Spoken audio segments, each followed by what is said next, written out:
The title of tonight's talk is a bit of a tongue twister. Let's see how good your English is.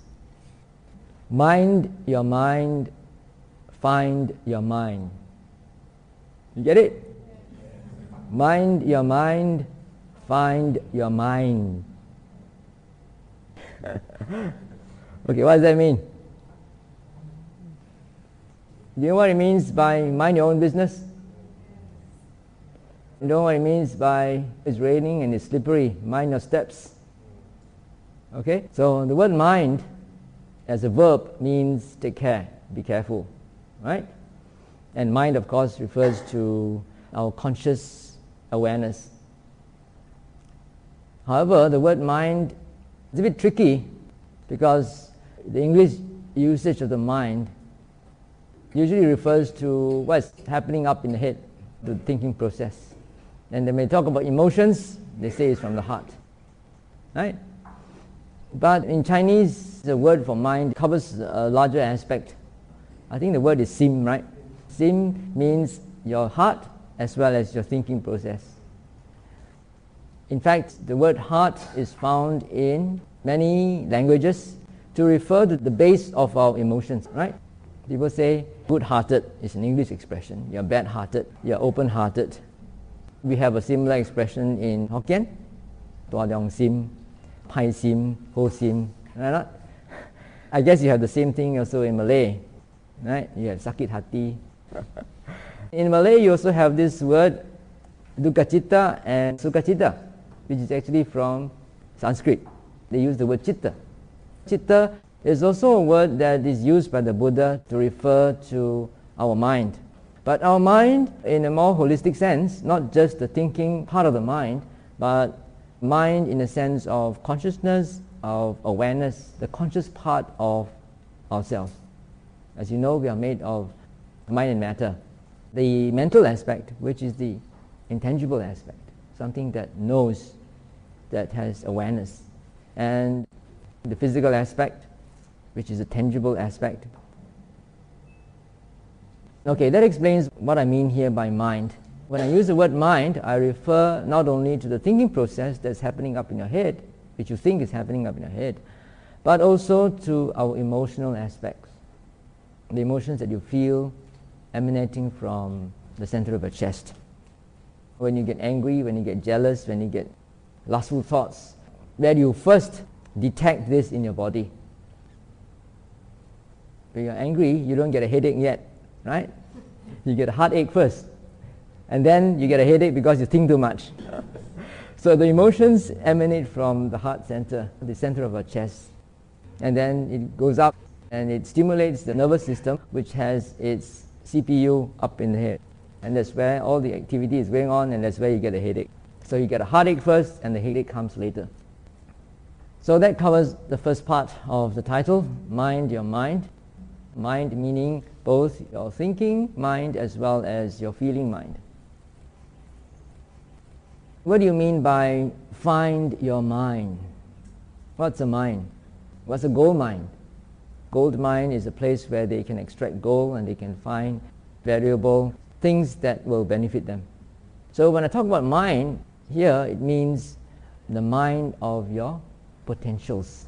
You can find a mind of potentials within yourself if you know how to take care of your mind. And that's the whole synopsis of what we're going to talk about tonight. How do we take care of the mind, and what sort of treasures? Start off by quoting the first verse from the Dhammapada. Mano Bubangama Dhamma Mano Zeta Mano Maya. So what does that mean? Mind is the forerunner of all Dhammas. Mind is the chief. Mind is the leader. Everything is mind-made. What is Dhamma? Dhamma means anything. The word Dhamma can be translated as thing, literally, because the word thing in English can be used for many, many meanings, just as the word Dhamma can be used for a wide range of meanings. So when the Buddha said, Mano Puvangama Dhamma, he means mind is the chief of all things. And what are things? Things are tangible things and intangible things. Intangible things are things spiritual and mental. Tangible things are things that you can see, hear, smell, taste, and feel with the body. And all your verbal and physical actions stem from the mind. What you say, how you act, depends on what is your intention, what are your motivations, feelings, perceptions. I'm going to read a few more quotations from the Buddha. Just now was one from the Dhammapada, this time is from the Anguttara Nikaya, the Book of Ones. There's a whole section on the mind. So listen carefully. No other thing do I know, O monks, that is so intractable as an undeveloped mind. An undeveloped mind is truly intractable. You know what's the meaning of intractable? Difficult to control, right? If your mind is not well developed, then you will be pulled and tugged and pushed by its whims and fancies. You'll be a slave of your mind rather than a master of it. No other thing do I know, O monks, that is so tractable as a developed mind. A developed mind is truly tractable. You've heard a lot of stories of people who have mastered their minds, how they can perform all those psychic phenomena. They can walk on the air and disappear into the ground, and they can do a lot of things. They can even disappear here and appear somewhere else, or they can make multiple forms out of a single personality. No other thing do I know, O monks, that brings so much suffering as an undeveloped and uncultivated mind. An undeveloped and uncultivated mind truly brings suffering. No other thing do I know, O monks, that brings so much happiness as a developed and cultivated mind. A developed and cultivated mind truly brings happiness. No other thing do I know, O monks, that brings so much harm as a mind that is untamed, unguarded, unprotected, and uncontrolled. Such a mind truly brings much harm. No other thing do I know, O monks, that brings so much benefit as a mind that is tamed, guarded, protected, and controlled. Such a mind truly brings benefit. All these are from Anguttara Nikaya, Book of Ones. I think Suttas 1 to 10, selected by Venerable Bhikkhu Bodhi and translated by himself. It's an edited translation. Original translation is from Nyanaponika Thera. Venerable Bhikkhu Bodhi, in his new book called In the Buddha's Words, has revised his translation, but I'm taking this from this book. So you can see how important an example of how much suffering an uncontrolled or undeveloped mind can bring. Several years ago, somebody in Taiping brought up an old lady from Pokot Assam, which is at the foothill, quite near to where Sasnaraka Buddhist Sanctuary is, to come to see me because the man who brought her said that this lady has some problems which she cannot solve. So I asked her, what's the problem? And she said, well, I ought to be a very happy lady. In Hokkien they would say, "Lang kong wa wa jian hom ya." 哈咪數咧，因為我係驚呢，嗰啲大漢了，讓嗰啲畢業了誒。How many of you cannot understand Hokkien? Hands up. Okay. Let us say it in English. All right. By right, I should be a happy woman because my children are all grown up and they have graduated. One particular son is a professional. I think he's an engineer or an architect. He's married to another professional who is an accountant. So they're living in PJ or in Subang, I forget. Nice house with everything that you can wish for. Got a car, got TV, got servants and children. So 孫呀咪歡喜咯，查某人呢有驚啦，啲有孫呀個孫個未了。Okay, so after that, she says, when I'm in PJ, then when my son and my daughter-in-law go to work, and the children are in school or in kindergarten or in nursery, I'm left all alone in the house. I ought to be happy, nothing to do. I should watch the TV or just enjoy myself. But I sit down there and my mind just keeps on worrying for nothing. Worry about the son, worry about the daughter, worry about the grandchildren, and worry about this and that. And she says that, I don't know why I cannot restrain or control my mind. And I'm caught up in that. Recently I went to Singapore and I went to visit my sister. She's also a professional. She's a retired associate professor of English in National University of Singapore, married to a very highly qualified professional also, someone who's got a doctorate in economics and working with the Economic Planning Board. Then the father-in-law was staying with her, and the father-in-law is probably in his 80s. He was a very successful businessman before, and he had a habit of reading the newspapers and reading magazines like Business Times and Asia Week to keep track of what's happening in the world, to look at the political situation and the economic situations of the different countries, because he's a businessman. He needs to know whether a place is economically stable or financially feasible for a particular project or his business. So from the past, he has been reading all these, and then he keeps on thinking and projecting in the future. If this happens, what will happen? Now this guy, Thaksin, is down and somebody is up, and what will happen? And how will that affect the economy and status of a business if it is set up there? So all these things have been habituated in him. And he is not able to stop it anymore. He's now 80, he doesn't have to do any more business. He's retired and he's just staying at home and not doing anything. But he's reading all this and his mind keeps on working that way. And he says, I worry for nothing. And I can't stop the mind. So you see, even though you have all the material comforts and security, if you're not able to control your mind, if you're not able to mind your mind, then your mind will get you into trouble. So if you know how to mind your mind, then you can find all the hidden potentials within you. What are the hidden potentials within you? There are lots of things that we can do and we are capable of doing.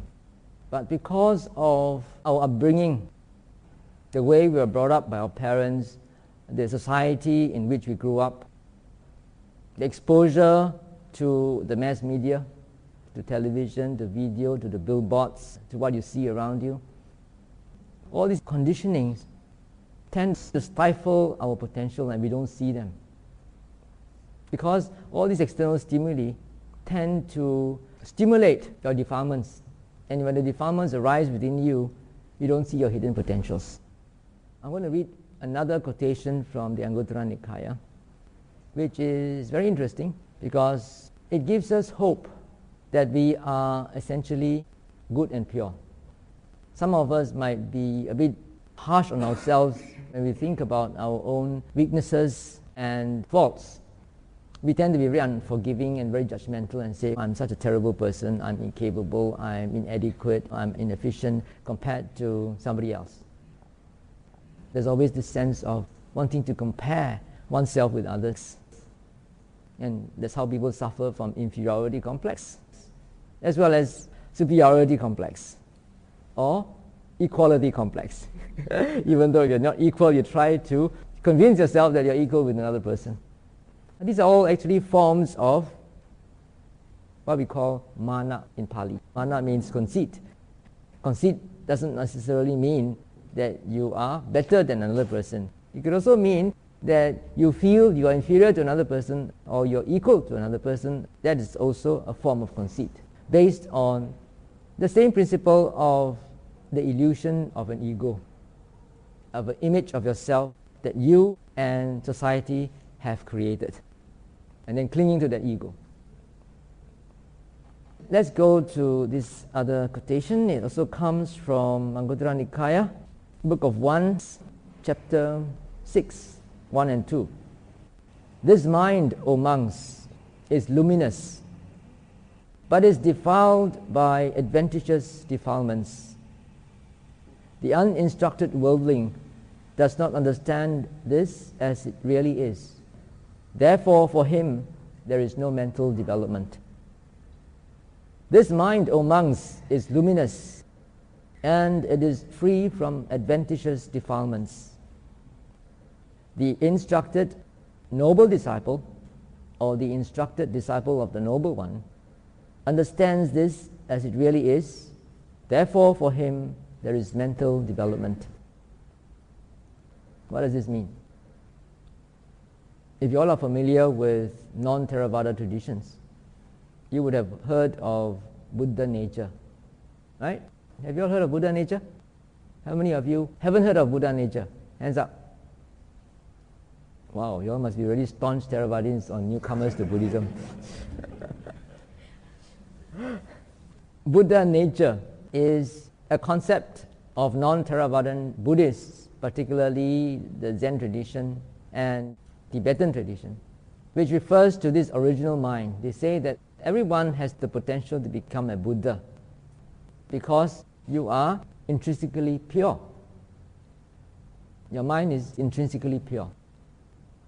In the Tibetan Dzogchen tradition, they talk about Rigpa, the original mind. But it's interesting that even in the Thai forest tradition, they talk about this pure mind, the original pure mind. And their stance is that actually all of you are already enlightened. It's just that you don't know it.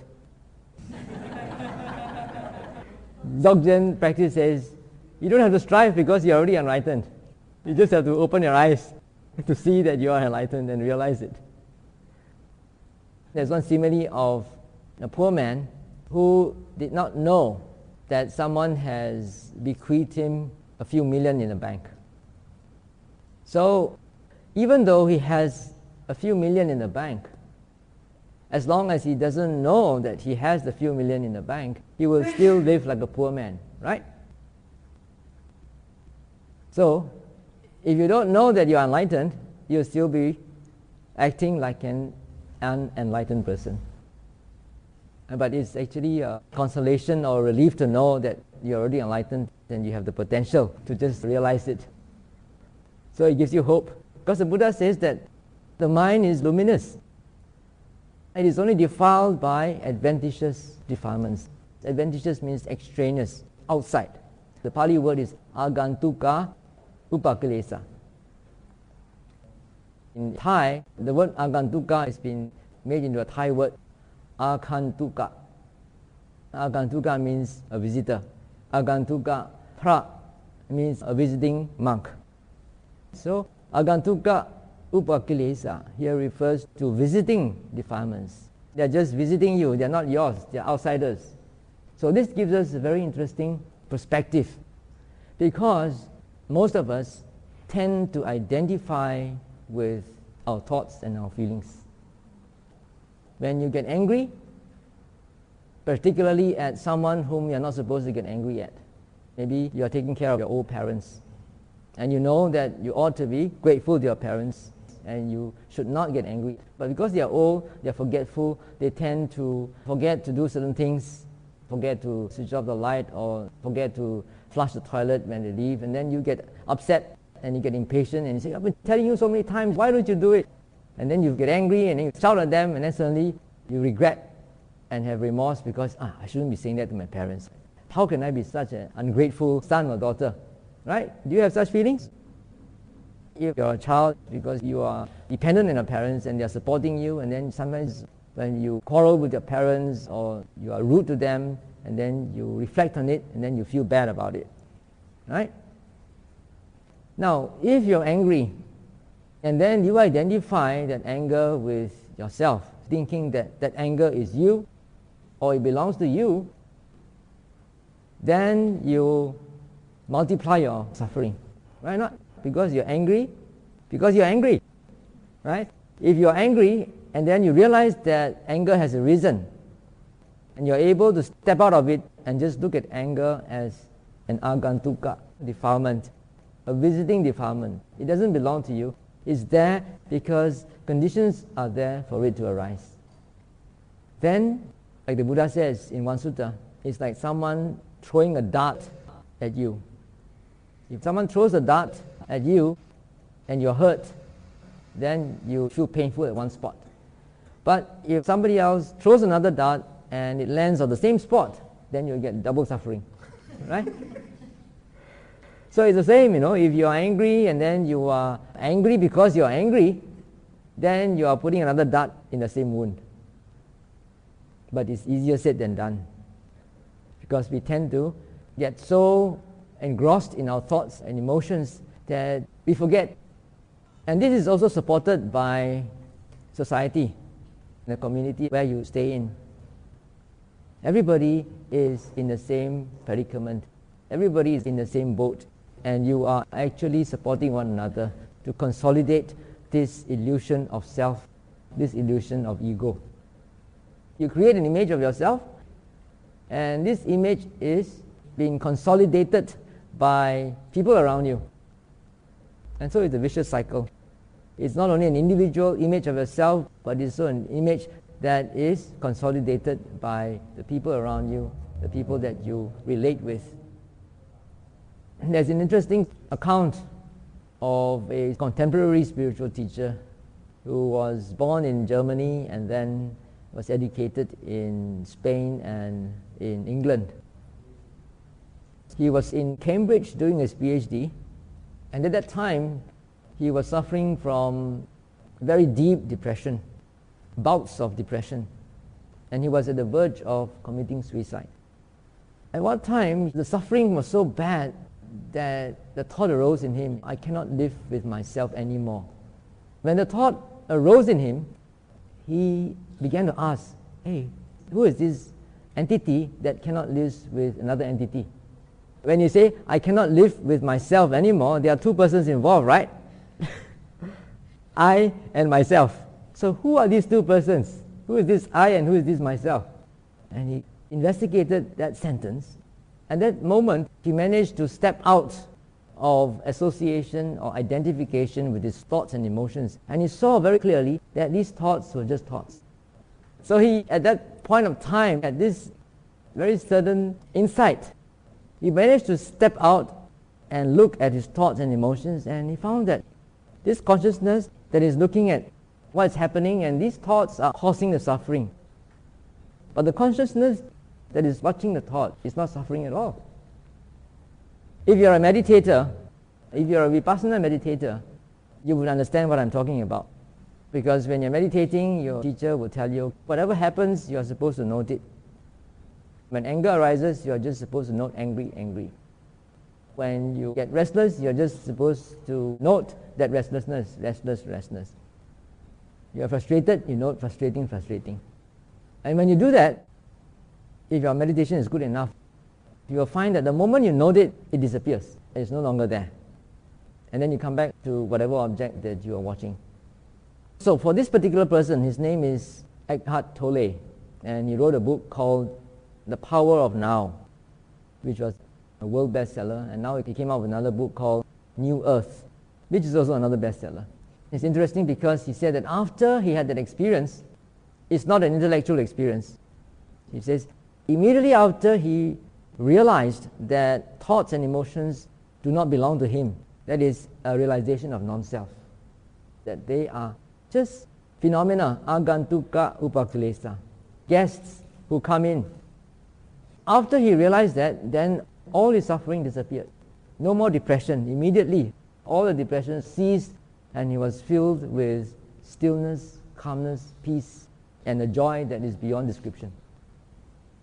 And after that experience, he felt very alienated from the world, because he no longer fits into the world of concepts and duality anymore, because he sees that there's actually no self anymore. And all of us are living in this world of illusion, thinking that there is a self and clinging to our concept and creation of the image of ourselves. So he could not complete his PhD. And he spent the next 2 years, maybe you could say just like the Buddha, spending 49 days after his enlightenment, just enjoying the fruits of liberation. He could not do any work at all. What he was doing was he would be going to the parks and sitting in the parks and just enjoying liberation. There's no self, and that everything is one.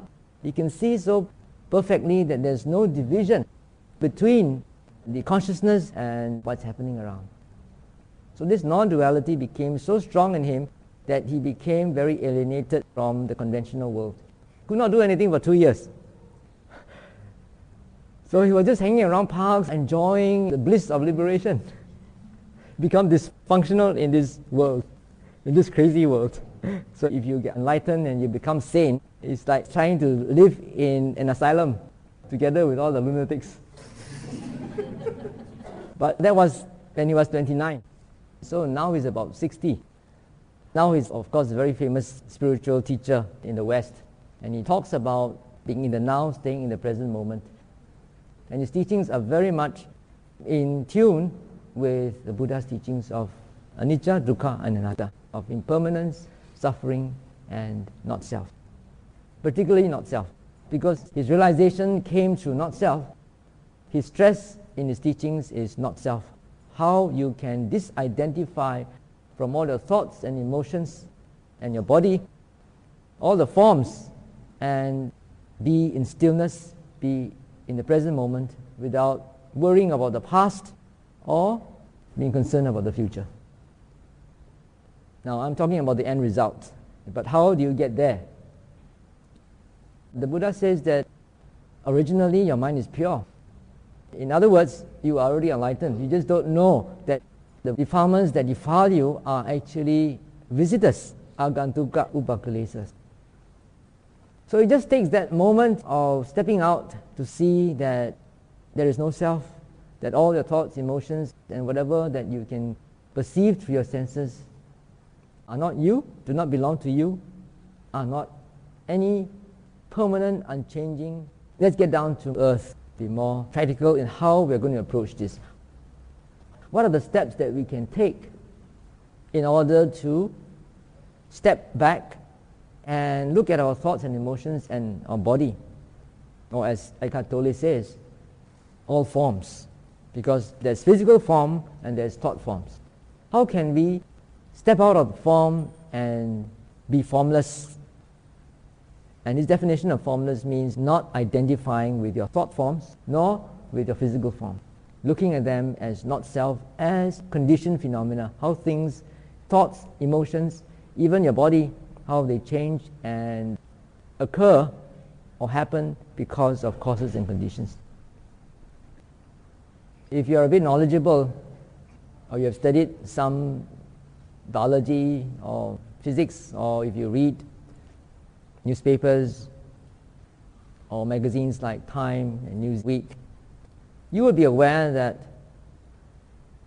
your body does not belong to you. It doesn't belong to you because all the cells in your body are actually arising and passing away. There are millions of cells in your body, they are dying every moment and new ones are being formed. Did you give them any order to do that? No. When you are sick, your body, your immune system knows what antibodies to deploy at which particular areas of the body. Do you have any say in that? No. Right? So you know intellectually that the body doesn't belong to you. Right? But still you go to the mirror and then you put on your cosmetics, you comb your hair, and then when you get old and wrinkles, and then you start to worry and say, oh, I'm getting old already. So there is this gap between intellectual understanding and an actual intuitive knowledge or insight into non-self. You already know that your thoughts and emotions are not going to be there forever. You're not going to be happy forever. You're not going to be sad forever. If you're going to be depressed, you're not going to be depressed forever. But how can you stop being depressed when you are, being angry when you are? How can you stop all these things? What is the practical way of doing it? You must understand, as we say, that this concept of non-self, or this idea of non-self, is based on anicca. Anicca means impermanence. Things are arising and passing away. We all know that everything is impermanent. You know that after you're born, you're going to die one day. Right? You know that your car is not going to last forever. The clothing are not going to last forever. Everybody knows that. But yet, we keep on chasing after things that are impermanent. Things are impermanent not because they just arise and pass away for no reason. There are causes and conditions. Things arise because of causes and conditions, and things cease because of causes and conditions. In order to understand non-self, we must be able to see this arising and passing away. See it with your mind's eye, not just thinking about it intellectually. And you must also be able to perceive or understand the causes and conditions that give rise to this impermanent phenomena. So that is the theory behind it. The very, very simple technique of overcoming all these mental negativity is a very simple 3 steps. One is to disidentify yourself with all these thoughts and emotions. They are not you, they don't belong to you, they are not your ego, they are not yourself, number 1. Secondly, accept what has happened. If you are angry, anger has already arisen. You cannot undo it. You cannot undo the anger that has arisen, but what you can do is to stop it from continuing. You also accept the fact that because anger has arisen in you, it has triggered off a lot of physical reactions in your body. When you get angry, it's not only the mind that gets angry, your body also feels very uncomfortable. You get congestion in the center of your chest, in your solar plexus area. You could also feel heat emanating from that center of your chest to various parts of the body, perhaps up to your head as well. Your face becomes flushed, or your body becomes very heated up, and you might even feel a very soury feeling in your gut. So these are the physical reactions of the mental negativity that has occurred. So you have to accept that because it has already occurred, you cannot push it away. One of the mistakes that most people fall into is that after they get angry and they feel all these uncomfortable emotions in their body, they want to push it away. They don't want that uncomfortable feeling. And not wanting that uncomfortable feeling creates also another negative mental attitude, which also will produce some more of these so-called neuropeptides, amino acids that are produced by the mind. These will be injected into the other healthy cells, and they will create more of this uncomfortable feeling. Everybody knows that being angry or being depressed is not good, and yet the mind keeps on hopping at the same object. So if you know that, perhaps you can understand why the Buddha says, Vedana paccaya tanha. Feelings condition craving. When you can understand that if it's good feelings, it conditions craving, right? If something feels good, you want more of it. But if something bad, why do you want more of it? You don't want more of it, right? But unconsciously or uncontrollably, the mind wants more of it. Okay, so the simple technique is, if you want to stop thinking, all your depression, all your anger, all your worries, all your concerns are about things of the past or of the future, right? Not something that happened in the past you didn't like, something that's going to happen in the future and you fear, now what's going to happen? What if I don't get this done? What if this doesn't happen? All these things causing all these thoughts to occur within you, all based on the past and the future. So what's the trick? If you don't want to think of the past and the future, stay in the present moment. Very simple. Come back to your 5 senses. But that's easier said than done. If you open your eyes and look at something, and then that something will remind you again of what was making you angry. Let's get down to practice. Let's talk about the 5 senses. What you can see, hear, smell, taste, and feel with your body. All these objects can only be perceived in the present moment. Right? You can only see something with your eyes that is right in front of you. What you saw yesterday, you cannot see with your eyes right now. Can you? Can you see something that you haven't seen before with your eyes right now? You can't. Neither can you hear, smell, taste, or feel with your body what is not in the present moment. But when you're fast asleep at night and all your senses are shut down, You don't see, smell, taste, or feel with your body. You don't even feel your bed. And you are in a nice dream. In your dream, you might be in a party, having a nice time.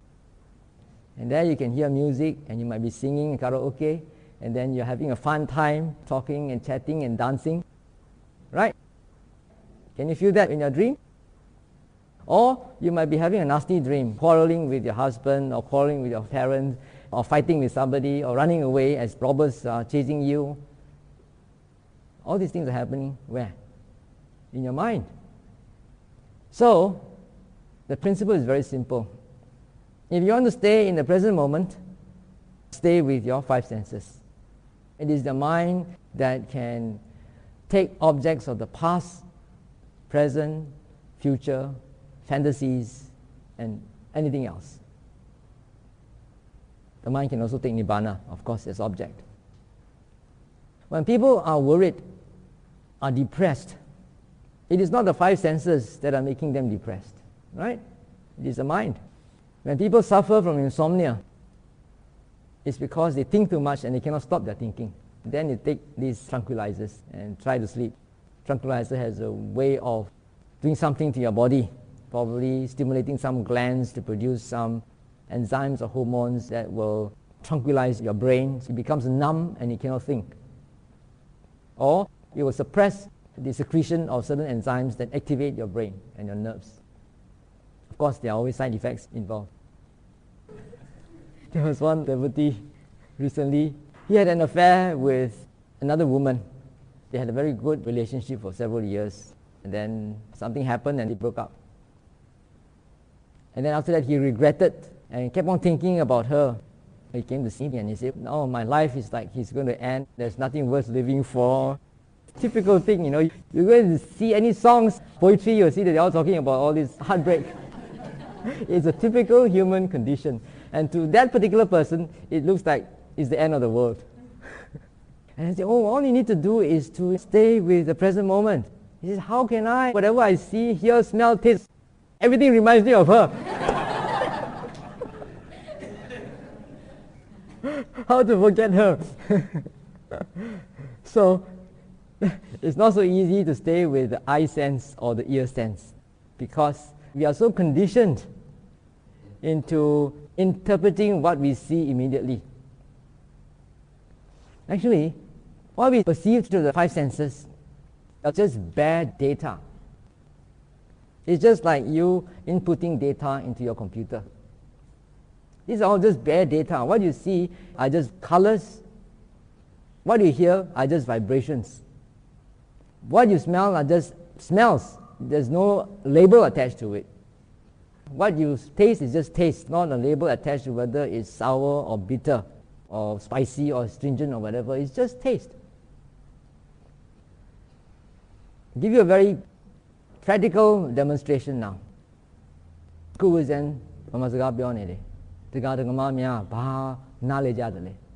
It's just vibrations, right? Can you understand anything? It's just vibrations. Actually, all these five senses only take in bare data. And your CPU is your mind. Your mind is the one that processes all this data. If you know the language that I'm speaking in, then you would be able to decipher what those sounds, what those vibrations stood for. But if you didn't, it's just vibrations.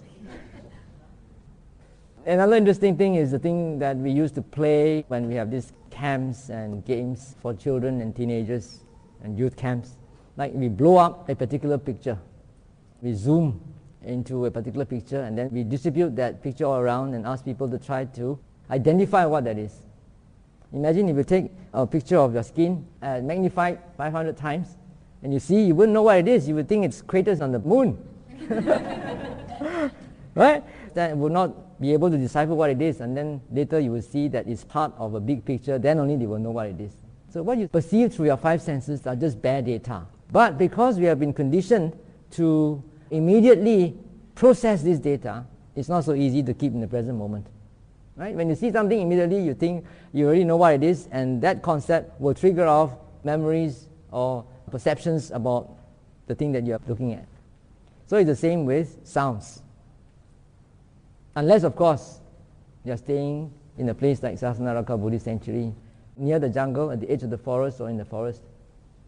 Then you don't hear the sound of traffic, you don't hear horns, people horning, you don't hear people talking, you don't hear music. You're in the forest, what do you hear? Birds, you hear the insects, maybe you hear the sound of the waterfall or stream, and these are all very soothing.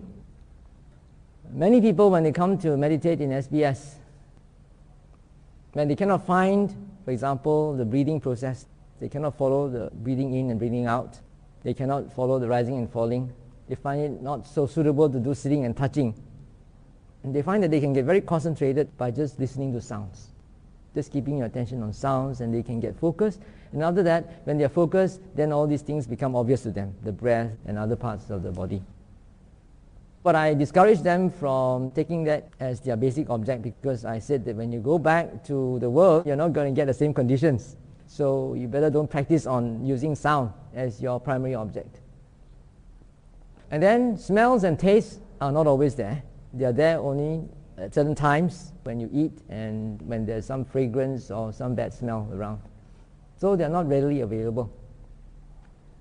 Out of these 5 senses, the one that is consistently there all the time is your body. Your body is there all the time. Your breath is there all the time. All the sensations that you can feel in your body is there all the time unless you are fast asleep or you're unconscious. For example, right now, while you're listening to me, because you're listening to me, perhaps you are not paying attention to your body, but if you now direct your attention to your buttocks, you'll be able to feel certain sensations there, right? Your buttocks are touching the floor, you can feel hardness, pressure, maybe some heat, some tingling sensations, whatever.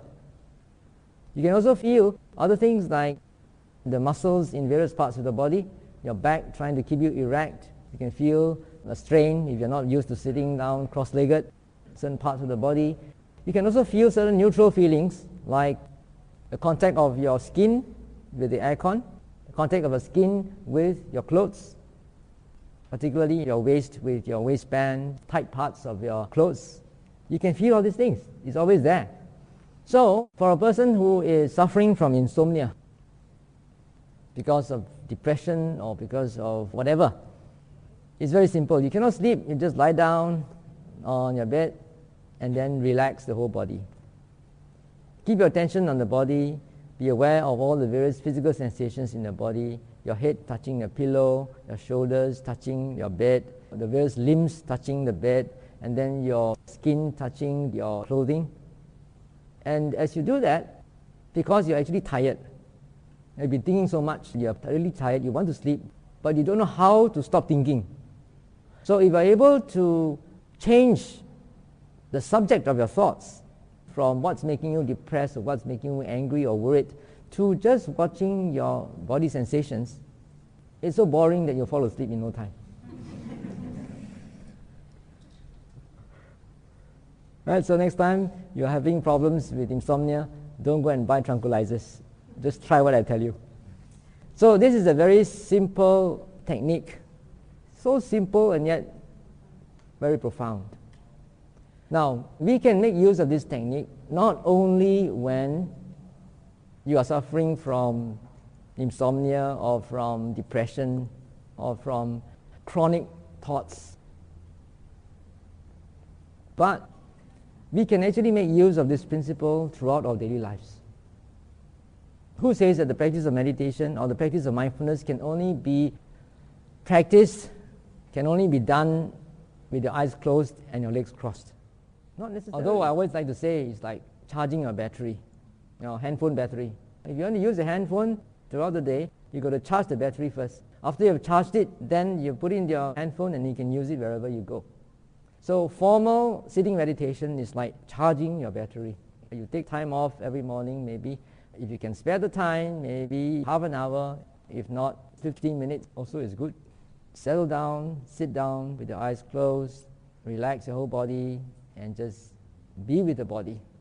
Follow your breath if you can, follow your rising and falling. Or if you can't, then be aware of your body sensations. And if your mind runs off to the past or the future, just be aware that the mind has run off and come back to the body. It's a very simple exercise, but it's actually very rejuvenating and recharging. Do you know that more than 80% of our energy is used in thinking? At one time we had a camp for USM students in SPS, and we invited an ex-biology professor from MU to share, and he was talking about how much energy that we humans use. And he says that more than 80% of the energy we use goes up to the thinking process. So it's no wonder that if you're a white-collared worker sitting in an aircon room from 8 to 5, and then you come back in the evening after driving through a traffic jam, and then you are just flattened out, can't do anything, can't even watch TV, just go to bed, and then next day you repeat the whole routine, right? But if you're a construction worker, you can work from 8 until 5, come back, take a bath, and go to the pub and drink until 12 midnight, and go back and sleep next day, come back to work fresh. Why? Because they don't think. They just do. Okay? Because they just do. The energy expended in doing is less than in thinking. Right? So if you're able to just spare a few minutes, 15 minutes break, to just stop thinking, all your compulsive thinking, leave them aside and just be with the present moment, be with your body, that itself is very rejuvenating. Some years ago I read somewhere that there was this American executive. He must have done some meditation before, and he found that it was very beneficial for him. So he decided to give a tryout in his office. So one day he told his staff, okay, you guys can come to office and don't have to start work until 15 minutes later. Just take a break. Just sit down, close your eyes, and just be aware of the breath. After trying that out, he found that the efficiency of his staff increased manifold. There's also another interesting story of a school teacher in America. She must also be a meditator. She went to class one day, and the children were all very naughty, talking and making an uproar. And she came in and said, okay, quiet children, quiet, quiet. Now just sit down at your desk and just be quiet for 1 minute. Don't do anything, just sit down, relax, and just watch your breath. Now these American kids, they've never been exposed to meditation before. They don't know what is introspection. For them, the whole culture is all about getting things, getting more, and it's always external and nothing internal. So this is the first time that these kids were exposed to introspection or watching their own bodies. So after 1 minute is over, everybody was quiet and settled. Then the teacher continued her lesson. The next day, she came back to class, and all the children were very enthusiastic and said, teacher, let's play the 1 minute game again. They love that 1 minute game, because stillness is so pacifying and so rejuvenating. So even though the practice of mindfulness or the practice of awareness of what's happening to you can be done anytime throughout the day, it is also a good practice to do formal meditation. However much time you can spare. If you can't spare 15 minutes, maybe 10 minutes. If not 10 minutes, 5 minutes. If not 5 minutes, maybe 1 minute. There's also another interesting story of a Burmese guy. He set his wristwatch alarm to beep every hour, and he decided that he just wanted to take 1 minute off every hour. Can you spare 1 minute an hour? Just a minute off every hour. Just stop whatever he's doing and watch his breath. A minute a day keeps the doctor away. Keeps the psychotherapist away. So after that, he just did 1 minute per hour per day. And imagine, if you are awake for how many hours? How many minutes do you get? If you can't spend 15 minutes in a row, at least you can do that in the toilet.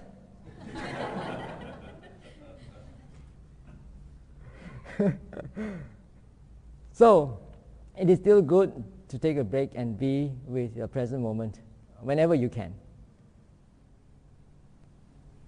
Now, besides formal meditation, sitting quietly and trying to be with your body, you can also practice watching your mind, minding your mind throughout the day. Every time, if you can create that habit to remind yourself, ask yourself, what's the mind doing? What's the mind doing? And the moment you ask yourself what's the mind doing, you'll be able to see what the mind is doing. Is it thinking? Is it imagining? Is it fantasizing? Is it worrying of the past or the future? The moment you see that it is caught up in all this compulsive thinking, then stop it and be with the present moment, whatever you're doing. Whether you are walking to the car park, walking to the toilet, sitting in front of a computer, stop and be aware of physical sensation. Your fingers at the keyboard, your buttocks touching the seat. If you're walking to the toilet, your leg movements, what you see in front of you. You could also actually open up your awareness to all the five senses and look at how the mind is reacting or responding to the five senses. No thinking, and yet what is the mind doing? The mind has got a very special characteristic, and that is knowing something. The mind must always have an object, is always thinking or aware of something. It cannot do without an object. If there's no object, there's no mind. So, if you want to stop it from thinking, you must give it another option, something else to do, or else you'll get back to the thinking again. So what do? If you don't want to get caught up in your compulsive thinking or compulsive emotions and feelings, bring it to the present moment. Bring it to your body. You can always be aware of your body whatever you're doing. Bringing it back to the present moment keeps you sane and centered. And that's how, when you mind your mind, then you will see that all your thoughts and emotions arise because of causes and conditions. And you begin to understand what non-self is. You begin to let go of your grip on the ego. It is the ego, illusion of the ego, the self-created image of yourself that is the cause of many a problem. Right?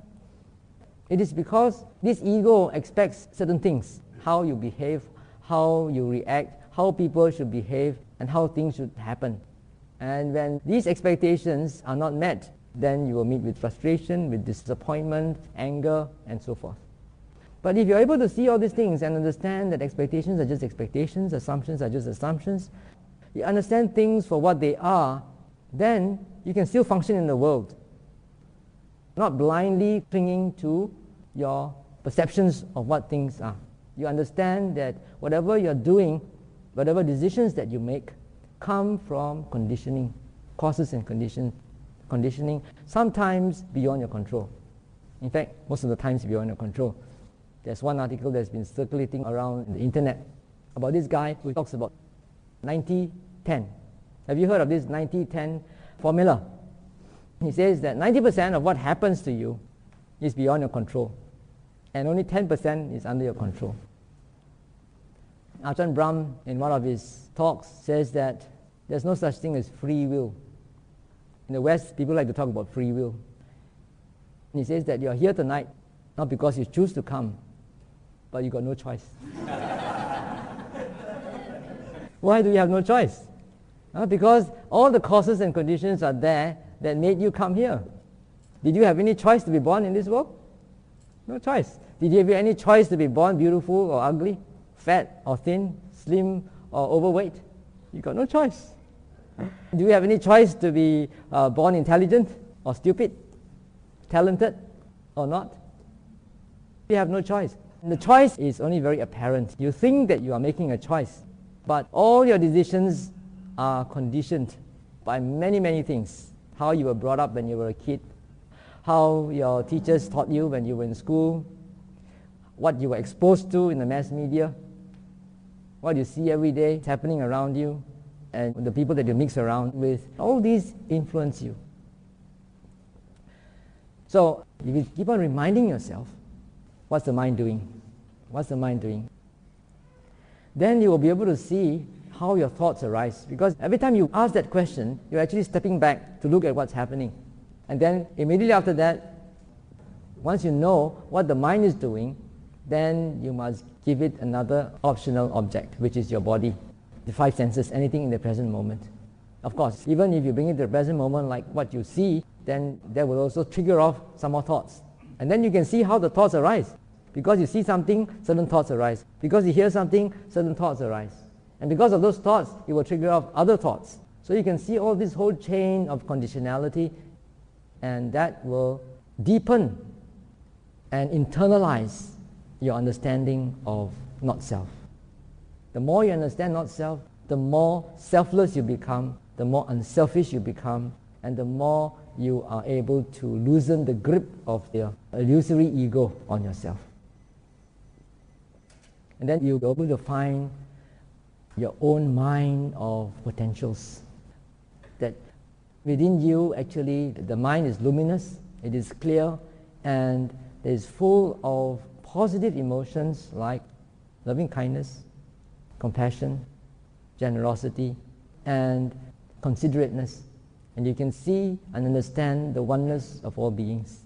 Everything actually is one, you don't know. Like this guy I was telling you about, Eckhart Tolle, after he got his insight or enlightenment, he felt so much connected with everything that he couldn't work temporarily. But now, after that 2 years, he managed to get back to the world of form, and he's a very successful and influential spiritual teacher in the West. Now, all of us are actually made up differently. Just last week, we had a workshop called Discover Your Own Personality. The Greek philosophers, many thousands of years ago, have categorized human beings into 4 main types of personalities, 4 main types of characters. One is the fun-loving sort of person. We call it the sanguine.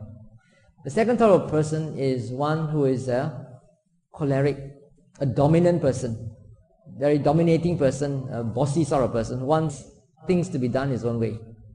The third sort of person is an idealist. And the fourth type of person is a phlegmatic person, very easygoing, a very chin-chai sort of person. Now, to illustrate how these 4 people get things done, the first type wants things done in a fun way. The second type wants things done his way. The third type wants things done the ideal way. And the fourth type wants things done the easy way. All of us are made up of these 4 types of character. It may be a mixture, but one of these predominates. Look at yourself. What sort of person are you? Are you the person who wants to do things in an easy way, or in the ideal way, in the best possible way? Or is it my way? Or you want to do it the fun way, where everybody has fun? Of course, in a society, we need all sorts of characters to make it work. If you only have the first type, everybody will have fun and nothing will be done. If you have the second type only, then everybody will be quarreling with one another because they want to do it my way. And then you will have the third type, an idealist. He's a thinker. He's always thinking and thinking and thinking of doing things the best way, and he never get anything done.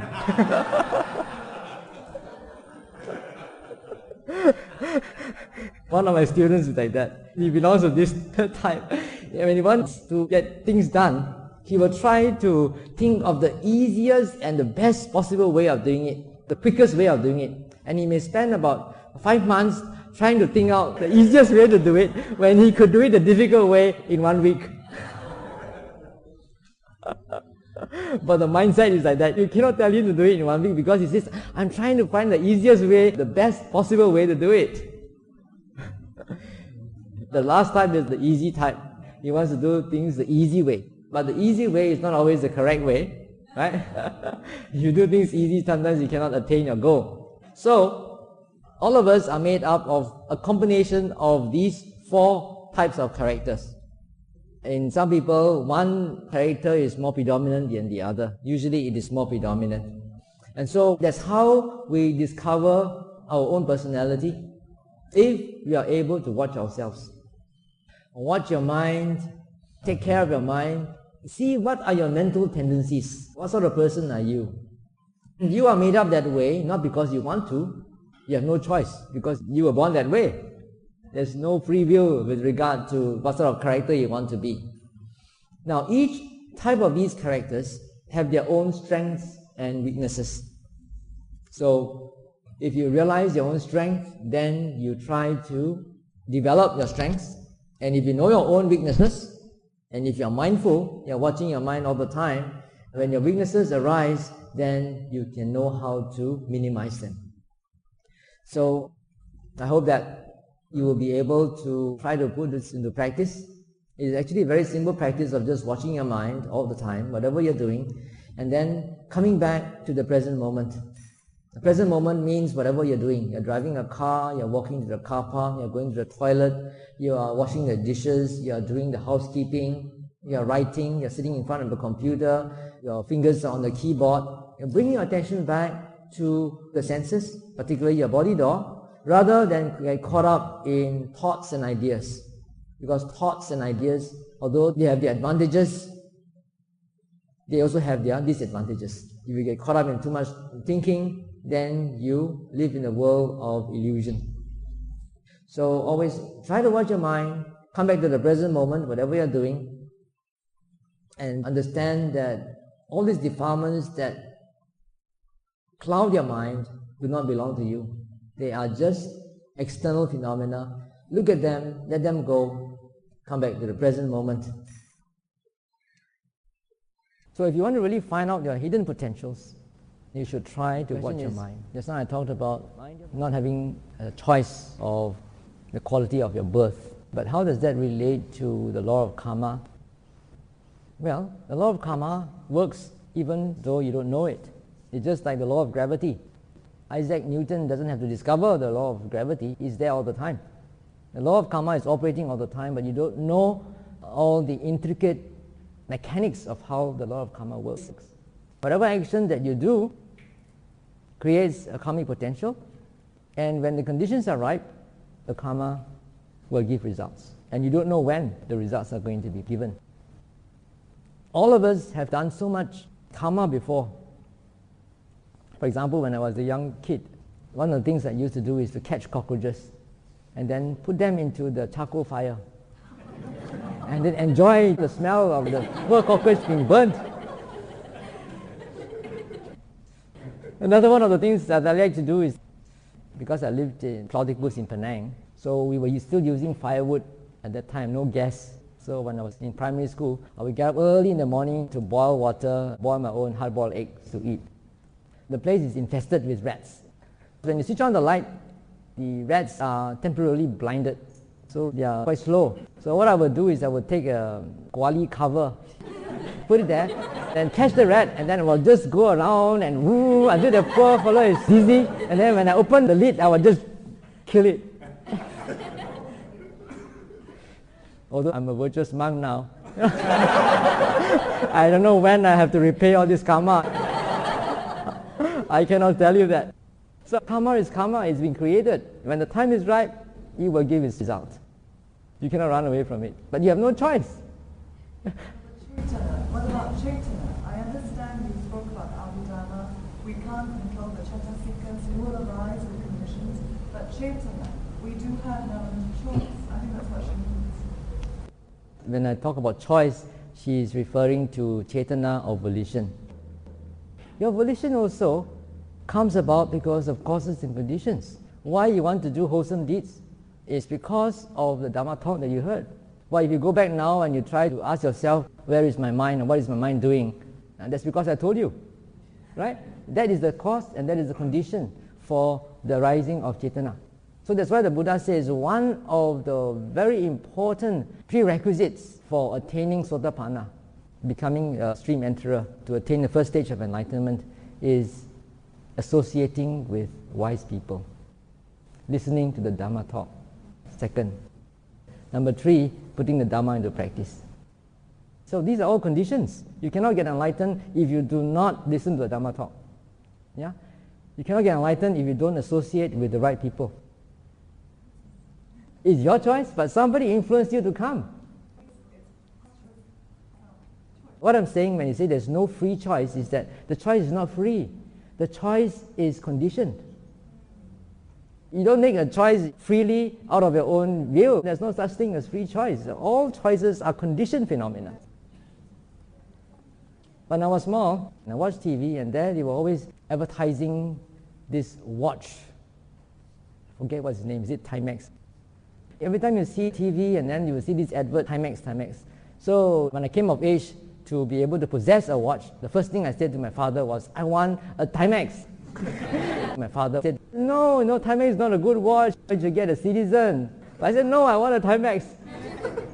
Why do I want a Timex for? Because it has been conditioned, and that's why people spend millions in advertisements and billboards. What are the returns? It's very unconscious. You don't know. These things are just embedded into your subconscious, and that's how your free choice comes about. It's not free, you got to pay for it. Okay, somebody wanted to ask something. What happens when you discover that 90% cannot be controlled? Sometimes you feel very sad because there's no choice.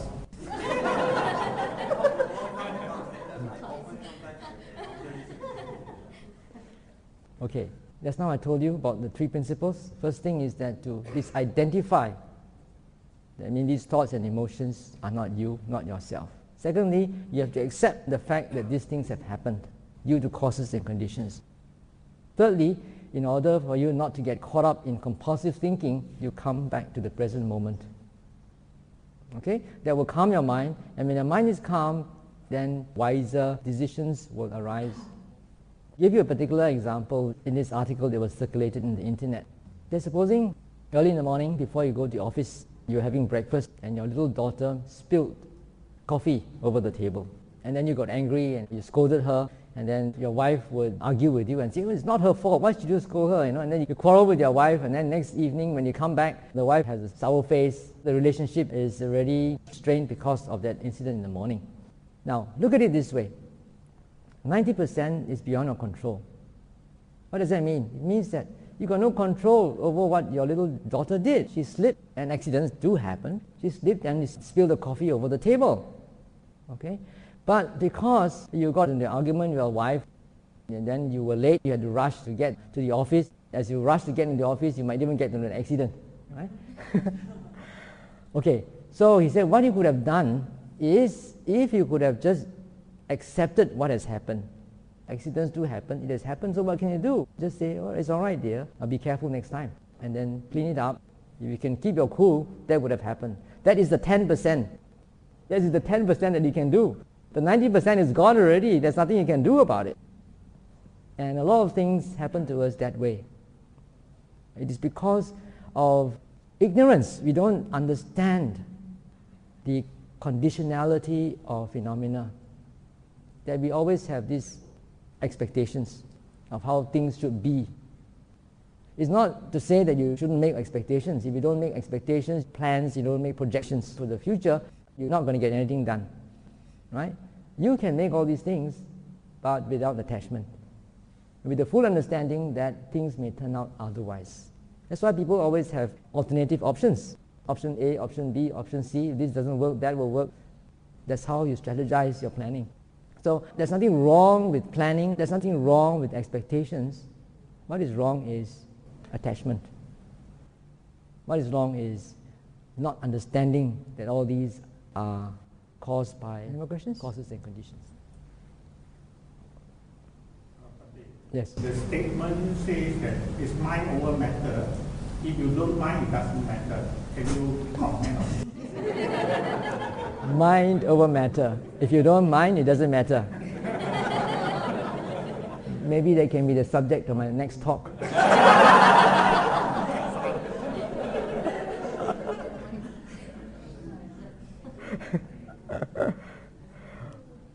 Now, mind over matter works when your mind is very powerful.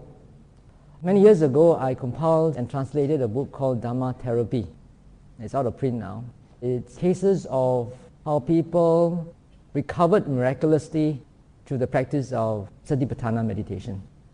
People who were diagnosed with terminal cancer, with certain diseases that are no longer curable. They are declared gone case by the doctors. And then when they do Satipatthana meditation, they get into certain levels of insight and concentration which enable them to break through, which means that all the symptoms of their disease reach a climax. Climax means there's excruciating pain, and they are able to persist and watch through that pain, and then suddenly the pain disappears, sometimes very dramatically like an explosion, and then everything becomes calm and clear, and after they find that their ailment has disappeared and they are fully recovered. You must have heard of Singapore's former Prime Minister, Lee Kuan Yew's son. He's presently the Prime Minister, right? At one time he was suffering from cancer, and then his father persuaded him to take off for a couple of months, and he was on intensive retreat. After that, he fully recovered from his cancer. So if your mind is powerful, it can overcome matter. But if your mind is not powerful enough, you have to mind your body in order to mind your mind. Take care of your body, make sure that it's in good health, keep away from junk food and eat only things that are suitable for you. Don't follow your taste or your likes and dislikes, but follow what is suitable. Have regular exercise, keep away from cigarettes and alcohol and so forth. Have a good lifestyle, and also practice Qigong or yoga or whatever that will help to attune your mind for better progress. Although this is not stressed in Theravada Buddhism, in other spiritual systems, like in Hindu practice, for example, there's quite an important stress on preparing your body first before you start to meditate, like doing hatha yoga, opening your chakras and so forth. Another thing is, if you don't mind, it doesn't matter. That's true. Like what I was telling you about, if you're able to disidentify from your thoughts and emotions, then it doesn't matter what these thoughts and emotions are, because they don't belong to you in the first place. They are there because of causes and conditions. You look at them, let them go. Don't pursue them. If you don't mind, it doesn't matter, can also apply to the example I gave just now of the couple whose daughter spilled coffee over breakfast. Right? You don't mind. It has happened, so what? You don't try to resist what has happened in the present moment. You accept whatever has happened, but you can make plans for the future. In the future, be more careful so that it won't happen again. Hope that